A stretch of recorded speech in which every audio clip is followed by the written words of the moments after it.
D start. अध्यक्ष महोदय, मैं आज एक ऐसे विषय पर बोलने जा रहा हूँ जो देश के सामने एक बहुत बड़ी समस्या बना हुआ है। आजकल कृषि पर बहस चल रही है।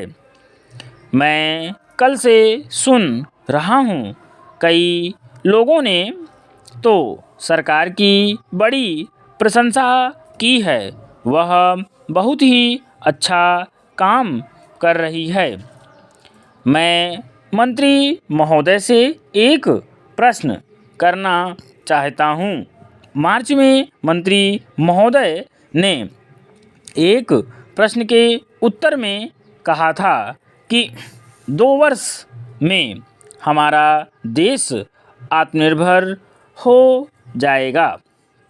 मैं जानना चाहता हूँ कि ऐसा कहने के पीछे उनका आधार क्या है। कौन से उनके पास ऐसे प्रमाण हैं जिनके आधार पर उन्होंने इस प्रकार की घोषणा की है।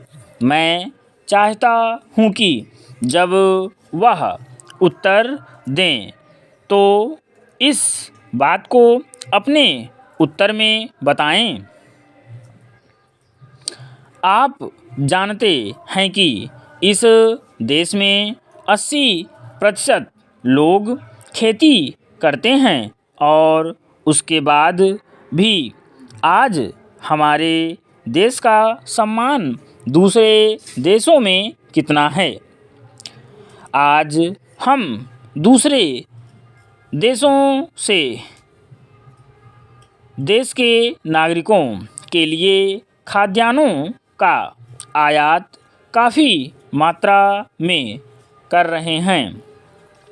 खाद्यान्न की स्थिति बिल्कुल संतोषजनक नहीं है। देश में जहां लोग 80% खेती करते हैं, हम भोजन के मामले में भी आत्मनिर्भर नहीं हुए हैं। इसके कुछ कारण हैं कि जिस समय देश स्वतंत्र हुआ उसी समय से इस सरकार ने कुछ गलतियां की हैं, जिसका यह परिणाम है कि आज इतने वर्षों के बाद भी हम आत्मनिर्भर नहीं हो सके हैं। उसका सबसे बड़ा कारण यह है कि अपने देश में पहला स्थान खेती को ना देकर उद्योग को दिया गया है। उद्योग हमारे देश के लोगों की जीविका का मुख्य साधन नहीं हो सकता है। भोजन की समस्या के हल के लिए किन किन चीज़ों की आवश्यकता है, उसकी तरफ हमें ध्यान देना चाहिए। सबसे पहले पानी की आवश्यकता है। मैं समझता हूँ कि देश में सिंचाई पर काफ़ी जोर दिया जाना चाहिए और सिंचाई तथा खाद्य मंत्री एक होना चाहिए। यह मेरी मांग है। पानी के बाद खेती के लिए खाद भी आवश्यक है। खाद का स्थान दूसरा हो सकता है। आज देश में खाद की बात काफ़ी जोर देकर कही जाती है। यह कहा जाता है कि उपज को बढ़ाने के लिए खाद की आवश्यकता है।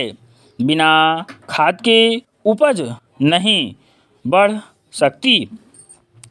किंतु खाद कहाँ तक उपज को बढ़ा सकेगी, यह भी देखने और सोचने की ही बात है।